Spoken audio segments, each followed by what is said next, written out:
Assalamualaikum warahmatullahi wabarakatuh.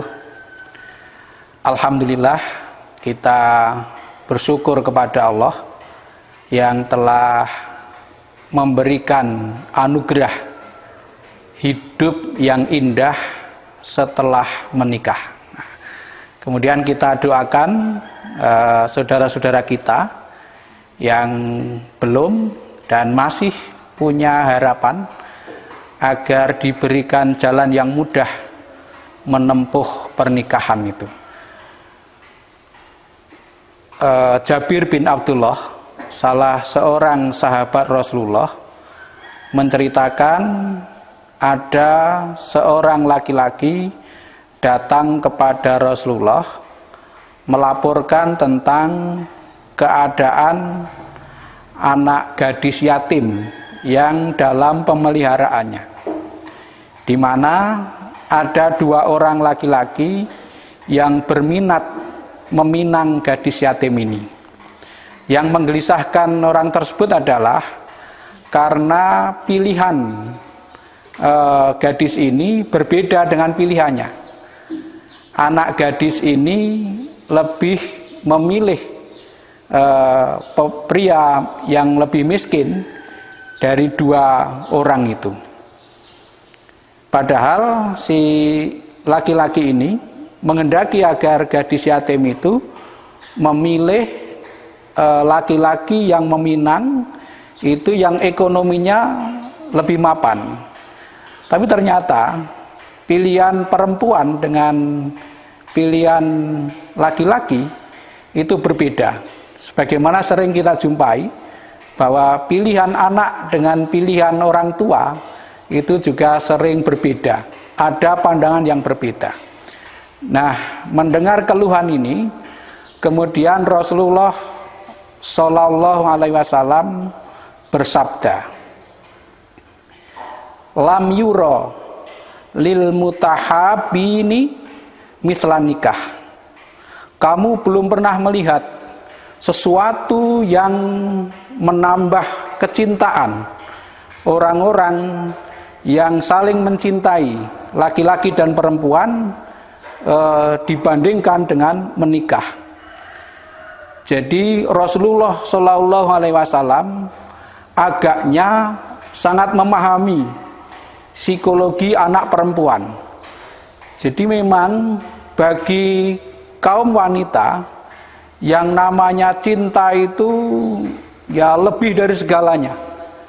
Dia melahirkan pengorbanan, kemudian disuburkan dengan kecemburuan. Jadi kalau ada perempuan cemburu itu sesungguhnya wajar-wajar saja.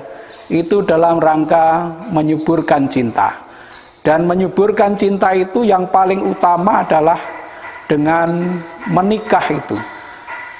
Dalam keluarga yang benar itu pasti semakin lama itu semakin cinta antara pasangan suami istri itu.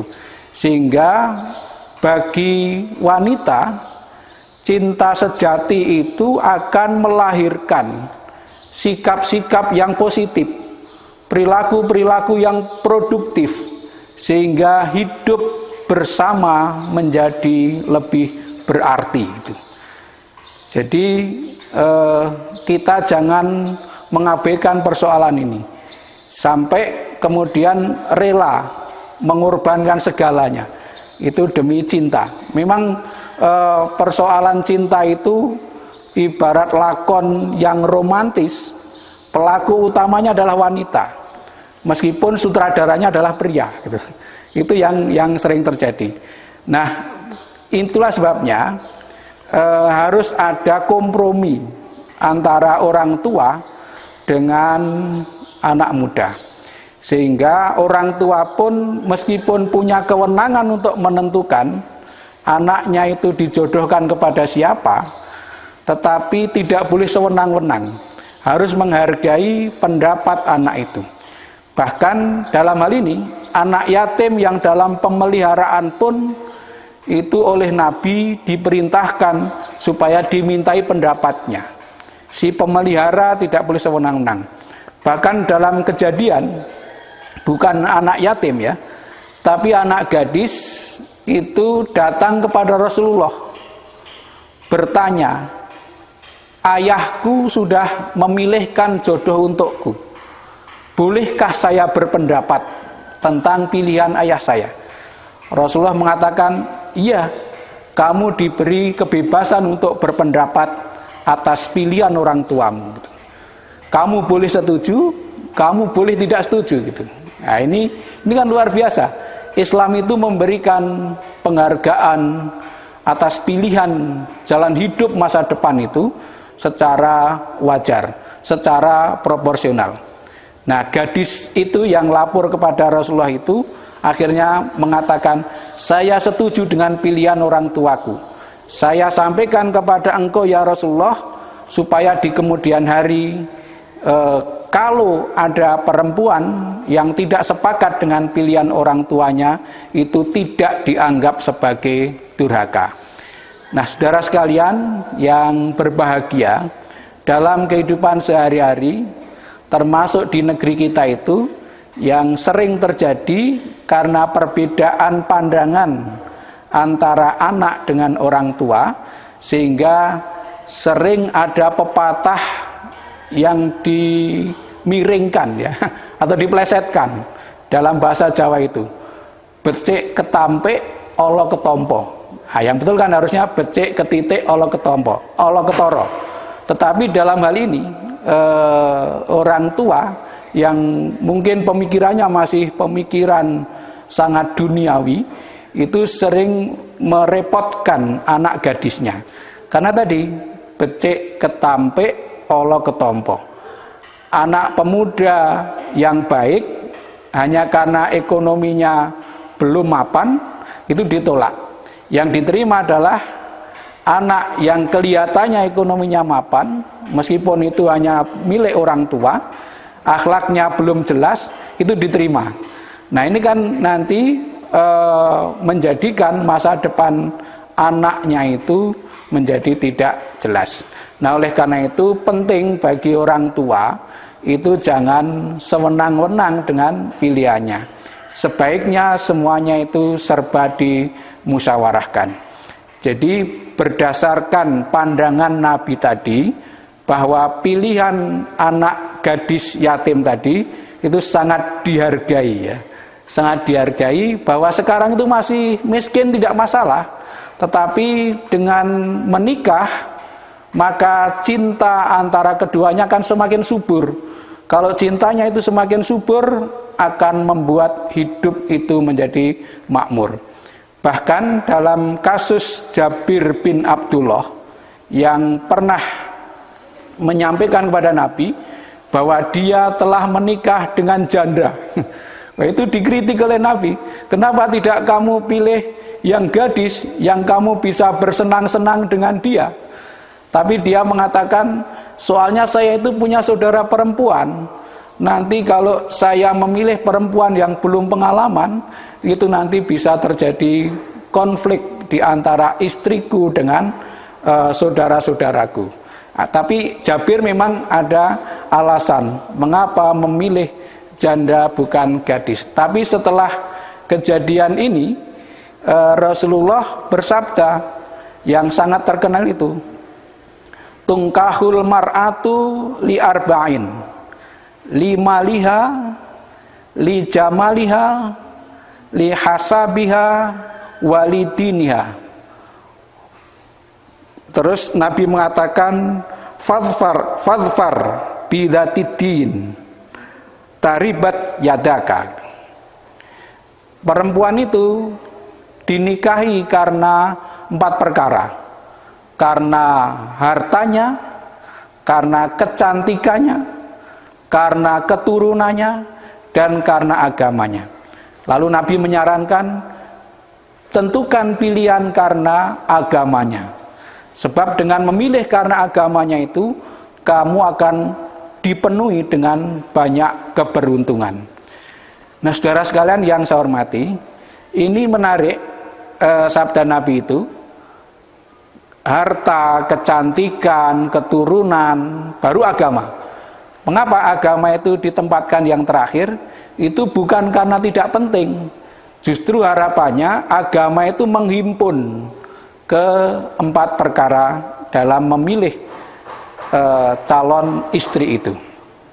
Dalam terminologi almarhum Dr. Kuntowijoyo bisa dikatakan bahwa harta, kemudian kecantikan, keturunan itu bukan faktor utama. Dia hanya sesuatu yang perlu, bukan sesuatu yang mencukupi.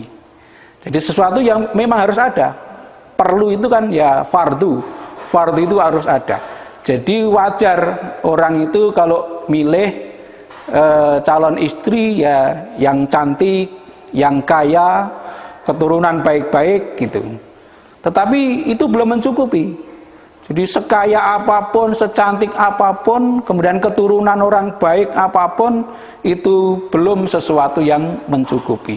Yang mencukupkan apa? Yang mencukupkan ya karena agamanya itu. Nah sehingga keberagamaan seseorang, keberagamaan istri itu akan menentukan masa depan rumah tangga yang dibentuknya. Meskipun cantik, tapi kalau agamanya tidak baik, dia nanti akan berperilaku yang tidak baik pula. Nah sehingga Rasulullah itu sampai mengatakan, man rozaqahum ro'atan solihatan faqad a'anahu ala syatri dinihi falyattaqillaha fi syatril baqi. Jadi laki-laki atau seseorang yang diberi rezeki, diberi anugerah oleh Allah, istri yang solihah, dia telah dibantu oleh Allah mendapatkan memenuhi separuh dari agamanya. Kemudian maka bertakwalah kepada Allah untuk memenuhi separuh yang lainnya. Jadi luar biasa keberadaan istri yang solihah itu menjadikan seorang suami terpenuhi separuh agamanya. Itu kan berarti menentukan perjalanan hidup seseorang. Jadi betapa sangat berartinya keberadaan seorang istri yang solihah. Tapi istri yang solihah loh, bukan sekedar setelah menikah itu separuh agamanya beres, tidak. Nah mengapa dengan menikah itu separuh agamanya selesai? Karena dengan menikah itu dia telah terpelihara dari urusan lisan dan urusan faraj. Nah, dua urusan ini yang sering merusak keberagaman seseorang. Orang tidak bisa mengendalikan hawa nafsu, juga tidak bisa mengendalikan lisan, itu bisa merusak agamanya. Nah, dengan menikah itu urusan hawa nafsu, urusan lisan, urusan faraj itu bisa terkendalikan karena ada penyaluran yang halal gitu. Nah, sedangkan untuk menyempurnakannya, maka dengan falyattaqillaha, maka bertakwalah kamu kepada Allah untuk menyempurnakan. Nah, untuk itu setelah memperoleh istri yang solihah, maka selanjutnya yang dilakukan adalah menguatkan ketakwaan kepada Allah. Bahkan dalam surat An-Nisa ayat 9 itu, untuk mendidik anak agar menjadi generasi yang lebih baik, itu resepnya adalah menjadi teladan dalam ketakwaan dan kejujuran. Nah, oleh karena itu, menyempurnakan agama bagi orang yang sudah menikah dengan seorang perempuan yang solihah, maka kuncinya kemudian adalah menguatkan takwa kepada Allah. Nah, siapakah istri yang solihah itu? Rasul mengatakan, khairun nisa'i man idza nadharta ilaiha sarratka wa idza amartaha ata'atka wa idza aqsamta 'alaiha abaratka wa idza ghibta anha hafidhatka fi nafsiha wa malika. Jadi istri yang solihah itu atau perempuan yang solihah itu adalah perempuan yang apabila dipandang menyenangkan, diperintah taat, diberi sesuatu oleh suami, menerima dengan senang hati. Jika suami tidak ada di tempat, dia bisa menjaga dirinya dan menjaga harta sang suami. Jadi luar biasa, dengan menikah hidup menjadi indah. Dengan menikah akan bisa menyuburkan cinta di antara suami istri. Dengan menikah bersama istri yang solihah, maka separuh agama sudah selesai, disempurnakan dengan takwa. Nah, mudah-mudahan rumah tangga orang-orang yang beriman itu betul-betul seperti harapan Rasulullah SAW, menjadikan rumah tangga sebagai kehidupan yang indah. Rumusnya atau kriterianya adalah makin lama makin cinta. Demikian yang saya sampaikan, mudah-mudahan bermanfaat untuk kita sekalian. Nasrun minallah wa fathun qarib wa basyiril mu'minin. Assalamualaikum warahmatullahi wabarakatuh.